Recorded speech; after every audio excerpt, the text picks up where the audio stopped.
Stimulačné injekcie skladujte v chladničke.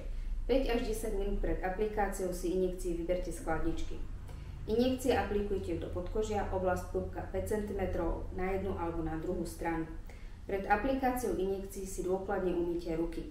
Na pevnú podložku si pripravte všetky potrebné pomôcky k aplikácii. Dezinfekcia, tampóny, injekcie, nádoba na odpad. Aplikácia injekcií nie je viazaná na to, či ste nalačno alebo po jedle. Prolutex. K Prolutexu je potrebné dokúpiť si 2 ml striekačku, šedú ihlu a ružovú ihlu.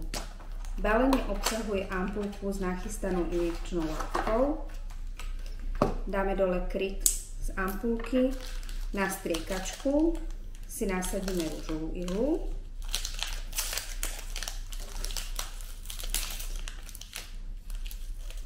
A celý obsah ampulky nasajeme do striekačky.